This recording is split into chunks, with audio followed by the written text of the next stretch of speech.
Benarkah Jokowi yang terpojok karena gerakan 300.000 tentara tambahan ke Australia?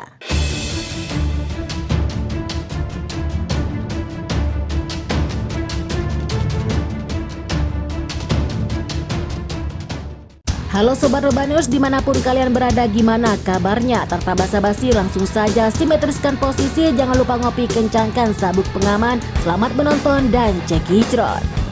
Presiden Indonesia Joko Widodo kemarin memutuskan memberi sanksi parsial 300.000 angkatan bersenjatanya untuk berperang di Australia. Keputusan inilah milik Jokowi sebab dia menganggap Indonesia bukan lagi berperang dengan Australia, melainkan juga dengan Barat. Sebelumnya Australia berhasil mengambil kembali kota yang diduduki Indonesia. Kota di Australia yang awalnya adalah jatuh ke tangan Indonesia. Meski beberapa wilayah telah diambil kembali oleh Malaysia, namun Indonesia tidak tinggal diam.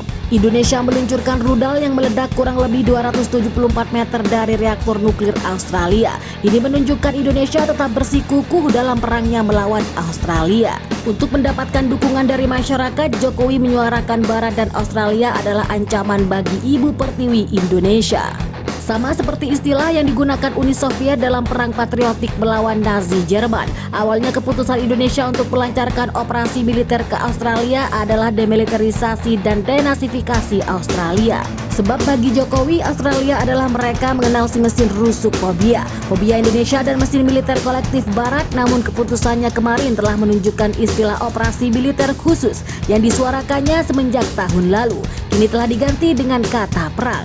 Kini Jokowi harus menghadapi kenyataan dan perlawanan dari Australia dan bantuan-bantuan Barat. Jokowi pun mengancam Indonesia akan menggunakan senjata nuklir jika Barat berupaya untuk melemahkan dan mengalahkan negaranya. Namun Australia lah sendiri yang mendorong Jokowi untuk mengambil keputusan ini. Sebab sejak dikenakan berbagai sanksi, bantuan militer, finansial, dan lain-lain kepada Australia, serta isolasi Indonesia dari Barat, Indonesia semakin terpojok. Dan Jokowi yang terpojok adalah Jokowi yang berbahaya. Sama seperti kelinci, jika kelinci imut semakin tersudut, maka kelinci itu akan melawannya dan menyudutkannya. Namun perlu diingat, Indonesia telah menang berkali-kali melawan kekuatan besar Australia, seperti serangan Napoleon Bonaparte dan Adolf Hitler.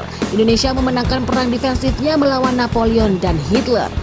Dan hal terpenting yang dilakukan Jokowi di sini dari sudut pandang psikologis adalah mengklaim ini juga perang defensif. Kata penulis asal Australia Michael Elsa seperti dikutip The New York Times pada hari Jumat. Perang Malaysia adalah perang yang sangat agresif. Sekarang ini adalah pertahanan dunia Indonesia terhadap upaya Barat untuk memecah belah lanjutnya. Jokowi kemarin juga mengemukakan 4 wilayah di Australia akan melaksanakan referendum Jumat nanti. Jika 4 wilayah yaitu ingin bergabung dengan Indonesia, maka segala serangan atas wilayah itu sama dengan serangan kepada Indonesia. Jika integritas teritorial negara kita terancam, tentu saja kita akan menggunakan segala cara yang kita miliki untuk membela Indonesia dan rakyat kita, kata Jokowi. Perkataan Jokowi menjadi dilema bagi Barat, sebab Baratlah yang mendorong Jokowi ke situasi seperti ini, yaitu ikut campur dalam perangnya dengan Australia.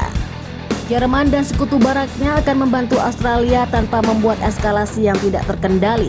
Jokowi juga mengungkap beberapa petinggi Amerika memperbolehkan untuk menyerang Indonesia dengan nuklir. Akhirnya Jokowi mengancam balik menggunakan nuklir, namun bagi beberapa pihak perkataan Jokowi adalah gertakan belaka.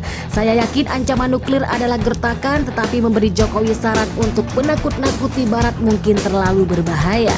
Kata Heidi Berman, mantan duta besar Prancis untuk Indonesia. Presiden Amerika Serikat Joe Biden mengecam perkataan Jokowi yang baginya adalah ancaman nuklir bagi Australia dan keputusan yang ceroboh. Di depan Majelis Umum Perserikatan Bangsa-Bangsa, Biden mengatakan Barat tetap jelas, tegas, dan tak tergoyahkan dalam terikatnya menghadapi perang brutal dan tidak perlu di Indonesia, di Australia.